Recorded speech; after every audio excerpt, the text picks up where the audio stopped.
Вы на канале «Это вкусно», и это вторая часть моего видео о пряниках, в которой я буду их расписывать и делать пряничный новогодний венок и гирлянду. Никаких сложных техник и рисунков делать я не буду, все предельно просто для тех, кто хочет испечь пряники для себя и своих родных и вместе с детьми их разукрасить.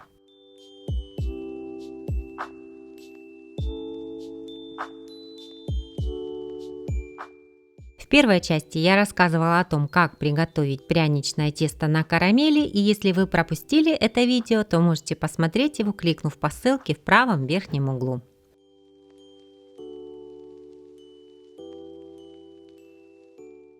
В последнее время я пользуюсь сухим айсингом для росписи пряников. Его свободно можно приобрести в магазинах для кондитеров. Способ приготовления и дозировки указаны на упаковке. Я просто отсыпаю часть сухой смеси в стакан, не взвешивая ее, и добавляю понемногу воду, только именно понемногу, ложечкой. Воду я обычно использую теплую и взбиваю ручным миксером. Количество воды зависит от того, для чего вы будете использовать глазурь. Если для обводки, то она должна быть более густой, чем для заливки. Айсинг очень удобен в работе, абсолютно безопасен, если кто-то боится использовать сырой белок, а также в готовом состоянии он может храниться в холодильнике неделю. Примерно вот такой консистенции должна быть глазурь для обводки. Откладываю часть в кондитерский мешок, а остальную делаю более жидкую. Затем окрашиваю в те цвета, которые буду использовать. Красители у меня гелевые, но это мой выбор, можно пользоваться любыми. Перекладываю окрашенную глазурь в кондитерские мешки. Если вы решили приготовить белковую глазурь для пряников, то у меня на канале есть рецепт такой глазури. Видео вы можете посмотреть, кликнув по ссылке в правом верхнем углу.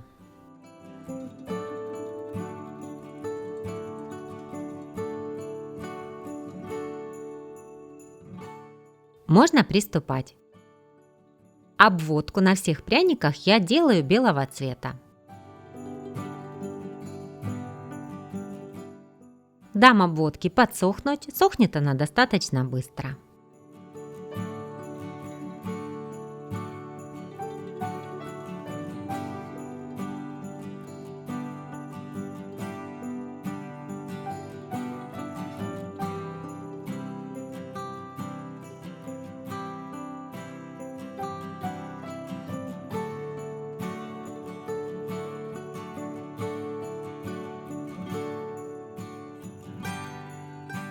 А затем начинаю заливать пряники.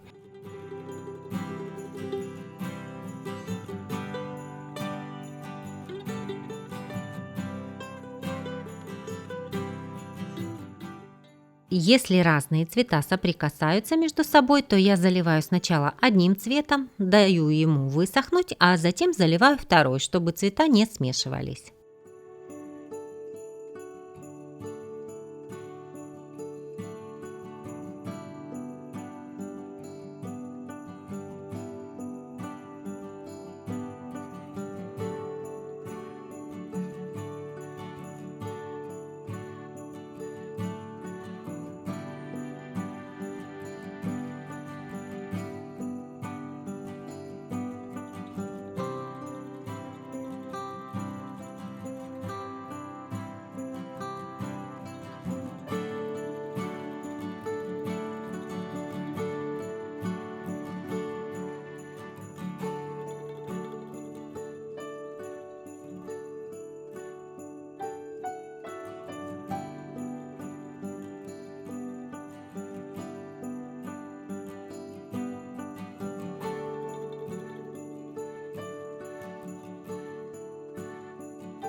Рисунок наносится разными способами. Либо на мокрую заливку, при этом способе можно делать узоры, снежинки и звездочки при помощи зубочистки или иголки.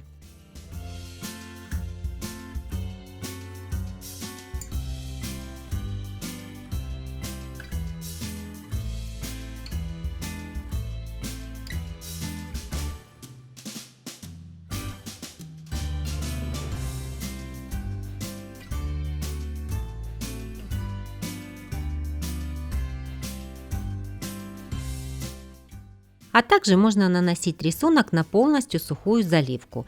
Тогда рисунок получается объемным.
Можно использовать разные посыпки и сладкие бусинки, цветной сахар и кокосовую стружку.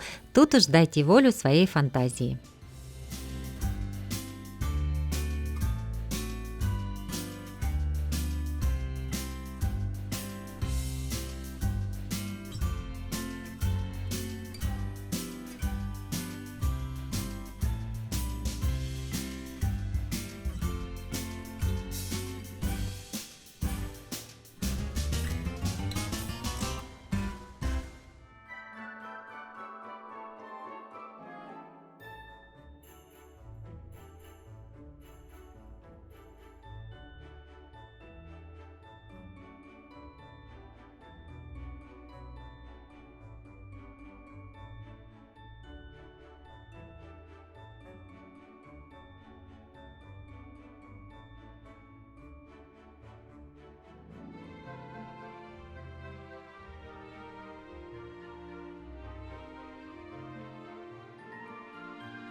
Пряничных человечков полностью покрывать глазурью я не буду, просто прорисую некоторые детали.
После того, как пряники хорошо высохли, я буду собирать венок. Я продела вот такую ленточку. И сейчас сначала примерю, как лучше расположить пряники на венке, а после этого уже буду закреплять их при помощи того же айсинга.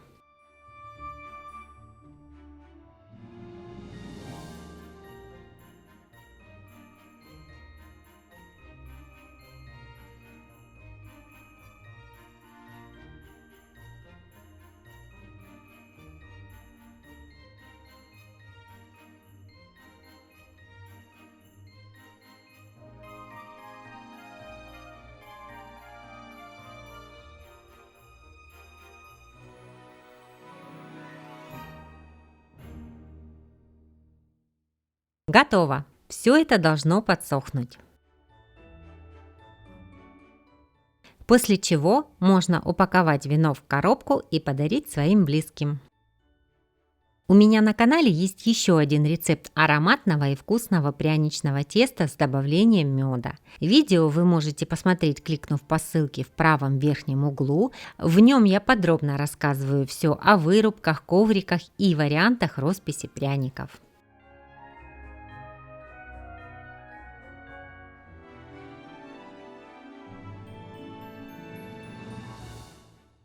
Пряничных человечков я тоже свяжу вот такой красной ленточкой. Их, кстати, можно по одному подвесить на елку, как вкусное украшение. А можно точно так же сложить в коробку и подарить кому-нибудь. Расписывание пряников – это любимый этап в подготовке ко всем новогодним праздникам. Аромат пряничного теста создает уют и праздничную атмосферу. Мои любимые рецепты рождественской и новогодней выпечки смотрите в этой подборке. Все очень вкусно. Понравился сегодняшний рецепт? Поставьте лайк этому видео и не забудьте подписаться на канал. Это вкусно!